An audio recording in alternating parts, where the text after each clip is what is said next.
సాయిరామ్ శ్రీమాత్రే నమః. అమ్మ బిడ్డలందరికీ నమస్కారం ఫ్రెండ్స్. అందరూ కూడా సుఖంగా సంతోషంగా ఆరోగ్యంగా ఉండాలని మనస్ఫూర్తిగా కోరుకుంటూ ఈరోజు శుక్రవారం శుభాకాంక్షలు ఫ్రెండ్స్. మీ అందరికీ కూడా అమ్మవారి దయ వల్ల మీ కోరికలన్నింటినీ కూడా అమ్మవారు తీర్చేయాలని మీ తరపున నేను కూడా అమ్మవారిని మనస్ఫూర్తిగా కోరుకుంటూ ముందుగా అమ్మవారి పాదపద్మంకి ఒక్కసారి నమస్కరించుకుని వీడియోలోకి అయితే వెళ్ళిపోదామండి. ఇక రోజు అమ్మవారు అమ్మ మాటగా నా నోట ఏమి పలికించబోతున్నారు అంటే, బిడ్డ కోరిక తీరలనేది ఎంతో కోపంగా ఉన్నావు, నీకోసం నేను విజయవాడ దుర్గమ్మనే వచ్చానమ్మా, నీకోసం గుడ్ న్యూస్ని తీసుకొచ్చాను. ఇది ఎవ్వరూ లేనప్పుడు మాత్రమే వినాలి తల్లి. నీ కంట పడిన 30 నిమిషాల్లో నువ్వు విని తీరితే గనక నువ్వు చక్కగా మంచి గొప్ప శుభవార్తను వింటావు. జాగ్రత్త, నిర్లక్ష్యం అసలే చేయకు బిడ్డ, అశ్రద్ధతో ఉండకమ్మా. ఎందుకంటే సాక్షాత్తు దుర్గమ్మనే విజయవాడ నుంచి వచ్చాను, నీకోసమే కదలి వచ్చాను. నీ కోరిక తీరలేదని బాధతోనూ కోపంతోనూ ఉన్నావు కదూ, అందుకేనమ్మా నీకోసం 1 కాదు 2 కాదు ఏకంగా 5 శుభవార్తలు తీసుకొచ్చి నీ దోసిట్లో ఈ శుక్రవారం రోజున పోయిపోతున్నాను. అందుకే జాగ్రత్తగా విను, ఏం చెప్తున్నానో, ఈ శుభవార్తలు నీకు ఎందుకు అందించబోతున్నానో ఖచ్చితంగా తెలుసుకుని తీరాల్సిందే బిడ్డ. ఎందుకో తెలుసా, సాక్షాత్తు దుర్గమ్మ నీ దగ్గరికి రావడం అంటే మాటలా తల్లి, ఇన్ని జన్మల పుణ్యఫలం ఉంటే ఆ అదృష్టం నీకు దక్కింది కనుక ఈ అవకాశాన్ని అస్సలు వదులుకోకు అమ్మా అని అమ్మవారైతే హెచ్చరిస్తున్నారు. ఎందుకు ఇలా హెచ్చరిస్తున్నారు, ఎంతలా ఎందుకు చెప్తున్నారు? ఇంతకీ సాక్షాత్తు అమ్మవారే 5 పెద్ద గుడ్ న్యూస్లతో మన ముందుకు ఎందుకు వచ్చారు? ఆ గుడ్ న్యూస్లు ఏంటి? నిజంగా ఎంత అదృష్టం చేసుకుని ఉంటే ఇలాంటి ఒక శుభవార్త మన చెవిని పడుతుందండి. మరి ఇంతమంది అమ్మ బిడ్డలు ఉండగా, ఇంతమంది అమ్మకు వీడియోల రూపంలో కానీ అంటే మన కంట పడింది అంటే, మన దాకా వచ్చింది, మన వరకు చేరింది అంటే దాని అర్థం ఏంటండి? మన కోసం మాత్రమే తీసుకొచ్చిన సందేశం కాదు, మనకు అనిపించడం కాదు. అయితే సందేశం దాని అర్థం మిగతా వారి కంట ఎందుకు పడలేదండి అంటే, అది మరి మన వారి కోసం కాదు, ఇది మన కోసం మాత్రమే. ఎటువంటి పరిస్థితులను నిర్లక్ష్యం చేయకుండా అమ్మవారి సందేశాన్ని శుభవార్తలను అందుకుని మనం గనక మన భవిష్యత్తును మార్చుకున్నాము అంటే ఎంతో అద్భుతంగా ఉంటుందని అమ్మవారు ఇచ్చిన సందేశాలను మనం అందుకుని అలా నడుచుకుంటూ అమ్మవారి గొడుగు నీడ కిందకి వెళ్ళిపోదామండి. అంటే కష్టాలు కన్నీళ్ళు అన్నీ కూడా అంతటితో అంతమైపోతాయి ఫ్రెండ్స్. కనుక అమ్మవారి నీ ప్రతి ఒక్కరూ మన వీడియోకి చిన్న లైక్ ఇచ్చి ఎక్కడా కూడా స్కిప్ చేయకుండా మిస్ చేయకుండా ఆ శుభవార్తలు ఏంటిది అన్నది తెలుసుకుందాం. అలాగే కొన్ని మార్పులు చేర్పులు అయితే తప్పు దిద్దుకోవాల్సిన అవసరం అయితే ఉంది. అమ్మవారు ఈరోజు మనకు ఇంకా కూడా ఈ వీడియోకి లైక్ ఇవ్వకపోతే ఖచ్చితంగా ఇచ్చేయండి. మన ఛానల్ని మొదటిసారి చూస్తున్నారా, ఛానల్ సబ్స్క్రైబ్ చేసుకోండి, మీ సపోర్ట్ నాకు అందివ్వండి. చాలా మంది అంటూ ఉన్నారు, అక్క మాకు 1 వీక్లోనే మేము వీడియోస్ చూడటం మొదలుపెట్టిన తర్వాత మాకు ఎంతో మార్పు మా జీవితంలో కనిపించింది అక్క అని కామెంట్ పెడితే నాకు ఎంతో ముచ్చటేసింది. నిజంగా అలాగా ఒకవేళ జరిగినా కూడా ఈరోజు సిన్సియర్గా ఎవరండి ఒప్పుకుంటున్నారు? ఏదో లేక ఆకతీయంగా జరిగిపోయింది అని చెప్పి అనుకుంటున్నారు. కానీ నిజంగా అంటే వాళ్ళు ఎంతో ఇదిగా నిబద్ధతగా మనకి షేర్ చేశారు ఫ్రెండ్స్. నాకు అందుకు సంతోషం అనిపించింది.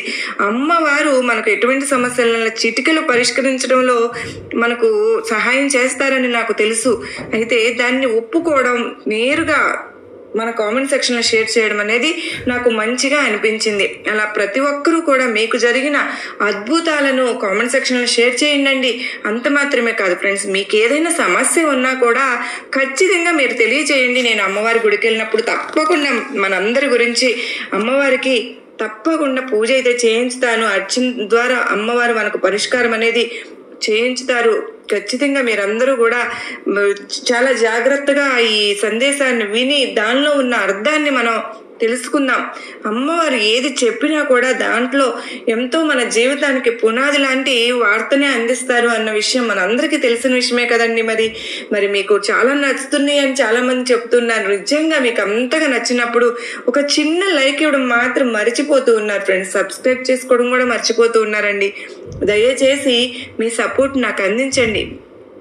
నేను మీ నుంచి కోరుకునేది అది ఒక్కటే మాత్రమే, మీకు మీ సమస్యలకు పరిష్కారానికి మీ హ్యాపీనెస్ని అమ్మవారు ఇచ్చిన దాన్ని నాతో షేర్ చేసుకోండి. ఇక అమ్మవారి సందేశం విషయానికి వస్తే కనుక, బిడ్డ ఎంతో కోరిక తీరలేదని బాధపడుతూ ఉన్నావు, కళ్ళ నీళ్లు కూడా పెట్టుకుంటూ ఉన్నావు, ఎంతో కోపంగా కూడా ఉన్నావు. భగవంతుడు కూడా నన్ను వదిలేశాడు, నా దుర్గమ్మ నా చెయ్యి వదిలేసింది, నా దైవాన్ని కూడా నువ్వు నిందిస్తూ దూషిస్తూ ఉన్నావు కదా, ఆ కోరిక తీరలేదని ఎంతో బాధపడుతూ కూడా ఉన్నావు. సాక్షాత్తు నీ బాధ చూడలేకనేనమ్మా కనకదుర్గమ్మని నీకు శుభవార్తను అందించదామని శుక్రవారం రోజున వచ్చాను బిడ్డ, నీకు అందివ్వబోతున్నానమ్మా. అయితే నీకు కోరిక ఎందుకు తీరలేదు, మిగిలిపోయింది ఎందుకు అని బాధపడుతున్నావంటే నువ్వు సరిదిద్దుకోవాల్సిన తప్పులు ఏమైనా ఉన్నాయా, నువ్వు మార్చుకోవాల్సినవి నీలో లక్షణాలు కానీ గుణాలు కానీ ఏమన్నా ఉన్నాయా? ముందుగా అవేంటో నీకు చెప్పి ఆ తర్వాత నీకు దుర్గమ్మ తల్లిని అందిస్తున్న గుడ్ న్యూస్లు కూడా నీకు తెలియజేస్తాను. జాగ్రత్తగా వినమ్మ తల్లి. అయితే ఎవరు లేనప్పుడు మాత్రమే, చుట్టూ ఎవరు లేనప్పుడు మాత్రమే నువ్వు విన్నావు అంటే ఈ సందేశంలోని అర్థం నీకు చక్కగా అర్థమవుతుంది అమ్మా అని అమ్మవారు అయితే మనకు చక్కగా తెలియజేస్తున్నారు ఫ్రెండ్స్. కనుక జాగ్రత్తగా మనకు కనుక ఆ పెద్ద గుడ్ న్యూస్లు ఏంటి, మన చెవిన పడబోతున్నాయి ఏంటి, మన కంట పడబోతున్నాయి కనుక జాగ్రత్తగా మనం అందుకోవాలి. ఏమాత్రం కూడా నిర్లక్ష్యం చేయకూడదండి. ముందుగా మనం తెలుసుకోవాల్సిన తప్పులు ఏంటి, సరిదిద్దుకోవాల్సిన పొరపాట్లు ఏంటి అనేది తెలుసుకుందామండి. వాటిని సరిదిద్దుకున్నాము అంటే కనుక మన జీవితం అద్భుతంగా ఉంటుంది. ఇక మనం ఎలా ఉంటాము అంటే మన మనస్తత్వం ఎలా ఉంటుందంటే మనం నలుగురితో ఎలా నడుచుకుంటున్నాము అని అంటే కనుక కొన్ని తెలియని విషయాలు కూడా ఉంటాయి బిడ్డ. అవి నీకు ఈ రోజు నేను విప్పి చెప్పబోతున్నాను. నువ్వు చేస్తున్న తప్పులు ఏంటో, పొరపాట్లు ఏంటి, ఎక్కడ నువ్వు సరిదిద్దుకోవాలో, ఎలా నడుచుకోవాలో ప్రతి ఒక్కటి కూడా నీకు అర్థమయ్యేలాగా చెప్తాను. ఒక్కొక్కసారి ఎలా ఉంటావు, నీ మనసులో ఉన్న విషయాలు అసలు బయట పెట్టవు ఎవరితో కూడా. విషయాలనైనా సరే, ఇతర విషయాలు ఎవరైనా నీకేదైనా చెప్పారనుకో దాన్ని చాలా జాగ్రత్తగా నిగూఢంగా ఉంచుకుంటావు నీ మనసులోనే, ఎవరికి చెప్పవు. ఏదైనా గుట్టు నీ దగ్గర నుంచి రాబట్టాలి అంటే అస్సలు ఎవరి వల్ల కాదు. ఎవరైనా నీతో అబద్ధాలు చెప్పాలి అంటే మాత్రం చాలా భయపడతారమ్మా. నీకు ఊరికే తెలుసుకోగలుగుతావు, వాళ్ళని గ్రహించేస్తావు. అంతటి నీకు అంటే దాన్ని ఏమంటారు, గ్రహశీలత అంటే నువ్వు వాళ్ళని పరీక్షించేస్తావు, అర్థమైపోతాయి వాళ్ళ తెలివితేటలు పసిగట్టేస్తావను. ఒక్కసారి నీలో మార్చుకునే మనస్తత్వం అయితే కాదు కానీ ఈ దృఢ సంకల్పం అనేది జీవితంలో మంచి స్థితి రావడానికి ఎంతగానో కష్టపడుతూ ఉంటావు. నీకు మంచితనం ఎంతో, పట్టుదల కూడా అంతే అధికంగా ఉంటుంది. ఎక్కువగా నువ్వు అనేక మంది దీనివల్లనే శత్రువులు నీకు తయారవుతున్నారు. ఎందుకో తెలుసా, నీకు ఎక్కువగా కోపంగా ఉంటావు. అటువంటి కోపం ఉన్నవారు అంటే మరి ఎదుటి వారికి నీ వల్ల వాళ్లకు బాధ కలిగి నీ మీద శత్రుత్వం పెంచేసుకుంటూ ఉన్నారు. నీ కోపం ఒక్కొక్కసారి ఎవ్వరు ఊహించిన విధంగా తారస్థాయికి వెళ్ళిపోతూ ఉంది. నీతో ఉన్నవాళ్ళు అసలు ఎందుకు బాబోయ్ ఇంత దూరంగా ఉంటేనే మంచిది అని అనుకునేటట్టు కూడా ఉంటుంది ఒక్కొక్కసారి. అంటే కోపానికి ఖచ్చితంగా నువ్వు ఎవరో ఒకరు నీ చేతిలో కానీ అంటే నీ చేతిలో ఏది ఉంటే అది గిరాటేసేస్తావు. దానివల్ల పరిణామాలు చాలా క్లిష్టంగా తయారవుతూ ఉంటాయి. నీ మాటలకు వాళ్ళు ఊరికినే బాధపడిపోయే విధంగా నువ్వు మాట్లాడుతూ ఉంటావు. సూటిగా మాట్లాడతావనే చెప్పుకోవాలి. ఆ మాటలు విని మనసును ఎందుకు మనం బాధ పెట్టుకోవాలి, వీళ్ళకి దూరంగా ఉంటేనే మంచిది కదా అనే ఆలోచన నీ ఇంట్లో వాళ్ళకి కానీ ఎవరికైనా సరే అలా కలుగుతూ ఉంటుంది. అందుకే కొంచెం దూరంగా తప్పించు తిరుగుతూ ఉంటారు. నీ కోపం తెప్పించకుండా ఉండడానికి ప్రయత్నిస్తూ ఉంటారు. అమ్మా, కోపం వల్ల ఏమైనా ఉపయోగం ఉందా? దానివల్ల మనకి ఏమి కలిసి రాదు తల్లి. కాకపోతే నీకు కాసేపు ఉంటుంది కానీ అది ఎట్లాగంటే అరిటాకు అంటే మంటారు కదా తాటాకు చప్పుళ్ళకని, కొంచెం తాటాకు ఎంతసేపు మంటుందో అంతసేపే ఉంటుంది. కానీ తర్వాత ఊరికి నేను బోళాశంకరుడు లాగా ఊరికే చల్లబడిపోతావు. బోళాశంకరుడు అంతే కదమ్మా. ఆ కోపం వచ్చినప్పుడు చాలా కోపంగా ఉన్న తర్వాత మనం గనక ప్రేమగా స్వామిని కొలుచుకుంటే ఆయనకంటే ఎవరు మహాశివుడు బోళాశంకరుడు అంటే ఊరికి కరిగిపోతారు. అలాగే నువ్వు కూడా అలానే అని చెప్పుకోవాలమ్మా. ఎవరైనా తప్పు చేశారా, ఇంకా నిన్ను తప్పైపోయింది నన్ను కరుణించు అని శరణు కోరేమో అంటే వెంటనే అనుగ్రహించేసి కోరికలు తెచ్చేస్తూ ఉంటారు బోళాశంకరుడు శివయ్య. అలాగే నీకు తెలిసి తెలియక ఇలా చేసేసాను అని ఎవరైనా నీ దగ్గర అన్నారే అనుకో, వెంటనే వారిని ఊరికే క్షమించేస్తావు. అలా అని అన్నీ కూడా జరిగినవన్నీ మర్చిపోతావు. దయచేసి నన్ను క్షమించు అని ఎప్పుడైతే వారు నిన్ను అడిగారో ఇక అప్పుడు వెంటనే కూడా జాలి వచ్చేస్తుంది నీకు. వెంటనే కరిగిపోతే వారిపై ఇక నీ అక్కడ లేని ప్రేమను అనేది కురిపించేస్తూ ఉంటావు. అంత మాత్రమే కాదమ్మా, ఒక్కొక్కసారి నాది అని అనుకున్నావా, అది ఖచ్చితంగా నాదే అన్న పంతం నీది. ఎప్పటికీ కూడా దాన్ని వదులుకోవడానికి నువ్వు సిద్ధంగా ఉండనే ఉండవు. ఆర్థికంగా కూడా నువ్వు ఎంతో నష్టపోవడం అనేది జరిగింది కదా తల్లి ఇదివరకు కాలంలో అయితే. ఎందుకు అంటే ఆర్థిక పరంగా అభివృద్ధి అన్నది ఒకవేళ వచ్చినా అనవసరపు ఖర్చులు, వృధా ప్రయాసాలు, ఇలా ఆర్థిక పరంగా ఎన్నో చవి చూసావు. అంతవరకు అప్పులు చేసావనే చెప్పుకోవాలి. అవన్నీ తీరకుండా ఒక్కొక్కసారి నువ్వు అసహనానికి గురైపోయి ఊగిపోతూ ఉన్నావు. ఎక్కువ శాతంగా ఆర్థికంగా నష్టం వల్లనే నీకు అలాంటి పరిణామాలు అనేవి చోటు చేసుకున్నాయి. కానీ లేకపోతే నువ్వు ఇంత కోపం వస్తూ నువ్వు ఎప్పుడు ఉండలేదు. నీకు కానీ నీకైతే మరి అటువంటి శుభవార్తలు నీకు అందించాలనే ఈరోజు ఖచ్చితంగా నా బిడ్డ బాధ చూడలేకే పరుగున ఈ శుక్రవారం రోజున నీ ఇంట్లో అయితే వచ్చేసానమ్మా. ఒకటి చెప్పనా తల్లి, నీ ఇంట్లో ఈరోజు ఒక శుభవార్త సంబంధించిన క్షణాలు రాబోతూ ఉన్నాయి.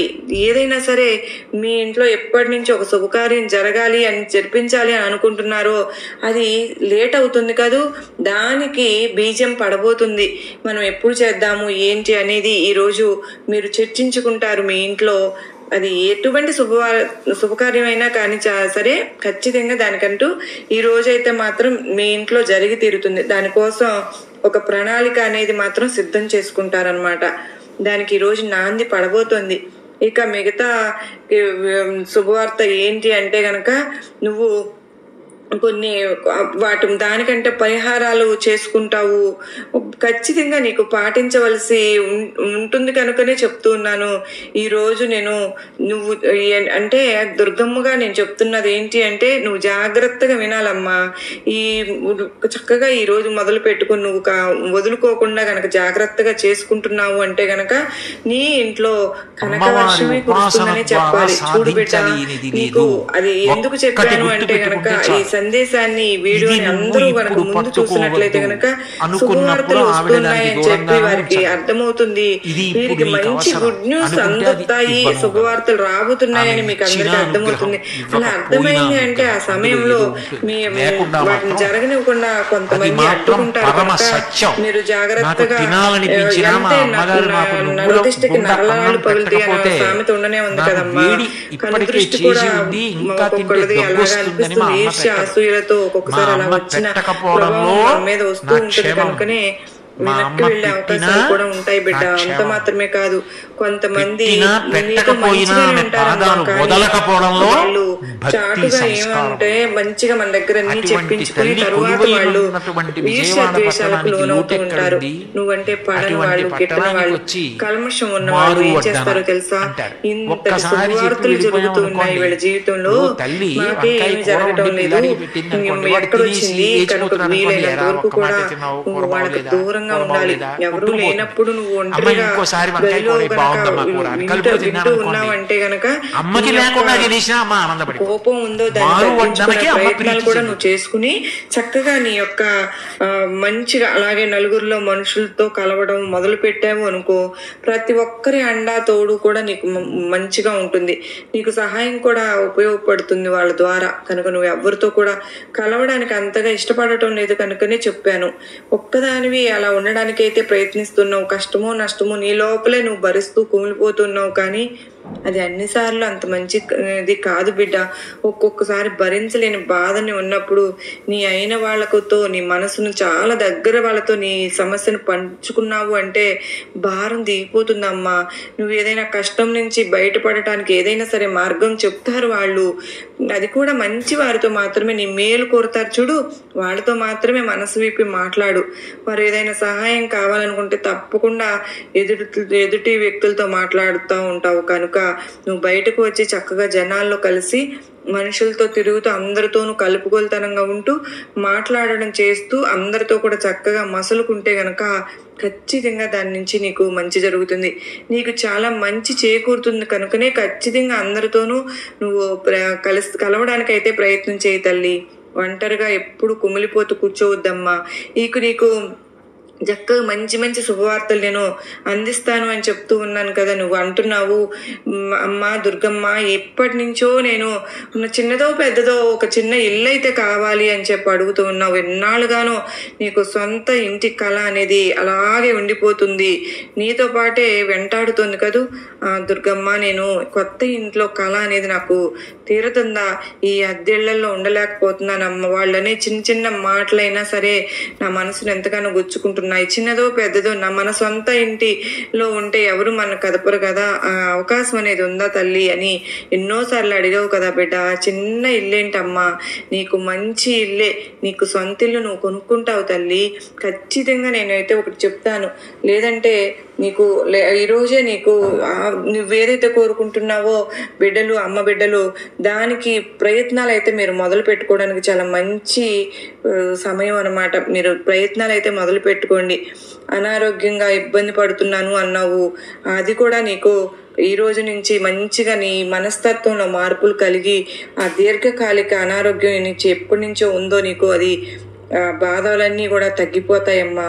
ఇప్పుడు దూరం అయిపోబోతున్నాయి. దానికి సరైనటువంటి మందు అనేది ఎవరి ద్వారా తెలుస్తుందో, ఏ డాక్టర్ ద్వారా తెలుస్తుందో, ఎట్లన్నా కానీ నీకు వచ్చి చేరుతుంది. ఖచ్చితంగా నువ్వు సంపూర్ణ ఆరోగ్యవంతురాలు అవుతావు. ఖచ్చితంగా మరి నీకు జరగబోయే శుభవార్తల్లో అంటే నువ్వు ఏదైనా సమస్యలకు, అన్నదమ్ములు కానీ ఏదైనా భూమికి సంబంధించిన సమస్యలు ఏమన్నా ఉన్నా కూడా, లేదంటే ఎవరితోనైనా సరే కనెక్ట్ అయిన భూమి సంబంధాలు ఉన్నాయి కూడా, ఏవైతే కూడా వాటికి వాళ్ళ పరిష్కార మార్గం అనేది తొందరలో దొరకబోతోంది. వాటికి నీకు ఖచ్చితంగా మంచి దాని నుంచి జరుగుతుంది. భవిష్యత్తు పరంగా, ఆర్థిక పరంగా అయినా సరే అభివృద్ధి నువ్వు చెందుతున్నావు. అప్పులన్నీ కూడా ఈ సమయంలోనే నీకు తీరిపోతాయి. అలాగే నీకు రావాల్సిన డబ్బు ఏదైతే ఉందో అది కూడా నీకు రాబోతుంది తల్లి. నీకు ఆర్థిక విషయంలో అయినా సరే గొప్ప గొప్ప రోజులు నీకు రాబోతున్నాయి. నీ దుర్గమ్మ నీకు అందించబోతున్నాను తల్లి. నీ ఆదాయాన్ని పెంచుకోవడానికి నీకు అనేక అవకాశాలు కల్పిస్తాను నేను. అంటే ధన ద్వారాలు తెచ్చుకోబోతున్నాయి. నువ్వు ఊహించని విధంగా డబ్బు సంపాదన, రాబడి అనేది నిన్ను వెతుక్కుంటూ వస్తుందమ్మా. ఎందుకో తెలుసా, ఇక్కడ నిన్ను ఆశీర్వదిస్తున్నది ఎవరు తల్లి?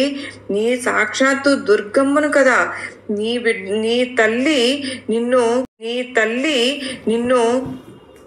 నీ అమ్మ దయ ఉంది అంటే అన్నీ ఉన్నట్లే అని మీరు ఎన్నోసార్లు అంటూ ఉంటారు కదా. మరి నా దయ నీ మీద ఉన్నప్పుడు నీకు సొంత ఇంట్లోకి అడుగు పెడతావు. ఏదైనా సరే నీకు ఏ శుభకార్యం చేయాలనుకున్నావో అవన్నీ జరుగుతాయి. సంపూర్ణ ఆరోగ్యం కలుగుతుంది. దీనికంటే ఏమైనా మహాభాగ్యం ఏముంటుంది ఆరోగ్యం కంటే చెప్పు? దీర్ఘకాల రోగాలతో ఎంతో నలిగిపోయావు. సంపూర్ణ ఆరోగ్యంతో ఇక్కడి నుంచి నువ్వు ఉండబోతావు.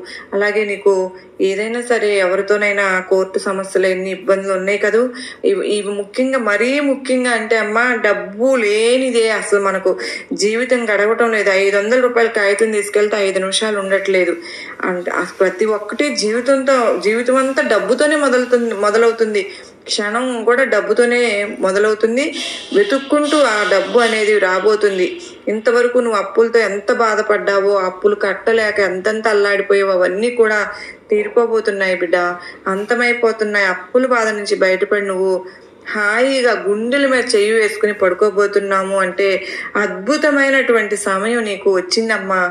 ఆర్థిక ఇబ్బందులన్నీ కూడా అయితే తొలగిపోయి ఆర్థిక నిర్ణయాలు తీసుకునేటప్పుడు కూడా నిన్ను నువ్వు చక్కగా నమ్ముకుని చేసుకుంటావు. లేదంటే నమ్మకమైన వ్యక్తి కూడా నీ కుటుంబంలో వాళ్ళు ఎవరైనా సరే, భర్త లేకపోతే భార్యనా, లేదంటే అక్క చెల్లిలా, లేదా తల్లిదండ్రులు ఎవరన్నా నీకు సలహాలు మాత్రం చక్కగా ఇస్తారు. వాళ్ళ సలహా నీకు ఎంతగానో ఉపయోగపడుతుంది బిడ్డ. ఇక నీ జీవితానికి సంబంధించినంత వరకు నీకు ఉద్యోగం చేసే చోట కానీ, అది వ్యాపారం చేస్తున్నావా, లేదా నీ వృత్తి ఏదైనా సరేనమ్మా, గొప్ప గొప్ప అవకాశాలు నీకు కల్పిస్తాను.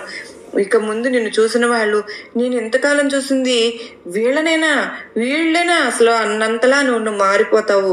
నిన్న మొన్నటి దాకా రూపాయికి అసలు కటకటకలాడిన వాళ్ళు ఈ వ్యక్తి ఈ స్థితిలో ఎలా ఉన్నారు, ఇంత ఉన్నత స్థాయికి ఎలా వెళ్ళారని నోటి మీద వేలేసుకునేటట్లుగా నీ జీవితాన్ని తీర్చిదిద్దబోతున్నాను. అద్భుతమైన రోజులు నీకు రాబోతున్నాయి. అయితే ప్రతి ఒక్క పనిలో విజయం అనేది నువ్వు సాధించేటట్టుగా నేనే చూస్తాను తల్లి. నీ బతుకంతా బంగారం కాబోతుంది. సాక్షాత్తు నీ దుర్గమ్మ నీకు అందరివ్వబోతున్న ఈ శుభవార్తలను నిర్లక్ష్యం చేయకుండా చక్కగా అందుకున్నావు అంటే నీకు చక్కగా అమ్మవారి అనుగ్రహం ఖచ్చితంగా జరిగి తీరుతుంది. నువ్వు ఒక్కసారి వీలైతే అమ్మవారి గుడికి వెళ్ళిన అమ్మ, ఈ రోజు నీ కోసం నేను నీ దుర్గమ్మను ఎదురు చూస్తూ ఉంటాను బిడ్డ. ఖచ్చితంగా నువ్వు చక్కగా నీకు వీలుంటే ఏం కావాలన్నా నాకు చిన్నది ఏదైనా సరే, ఒక పండో ఏది సమర్పించుకున్నా చాలమ్మా, నువ్వు ఎప్పుడు సంతోషంగా ఉండాలని ఈ తల్లి ఆశ అంటూ అమ్మవారు ఒక అత్యద్భుత సందేశంతో మనకు ముందుకు వచ్చారు కదా ఫ్రెండ్స్. ఈ సందేశం అనేది మనకు ఎంతగానో నమ్మకాన్ని ధైర్యాన్ని కలిగించింది కాదు. ఈ శుక్రవారం రోజున మనందరము కూడా అమ్మవారి ఆశీస్సులు తీసుకోవడానికి అమ్మను మన కోసం ఎదురు చూడటం కాదండి, మనం అమ్మను చూడాలన్న తపనతో తహతహతో మనం మన అమ్మ దగ్గరికి వెళ్దాం. చక్కగా అమ్మవారి ఆశీస్సులు మనందరము తీసుకుందాం. సుఖంగా సంతోషంగా ఆయురారోగ్యాలతో అష్టైశ్వర్యాలతో మనందరము ఉండాలని మనస్ఫూర్తిగా ఆ తల్లిని వేడుకుంటూ సర్వే జన సుఖినో భవంతు.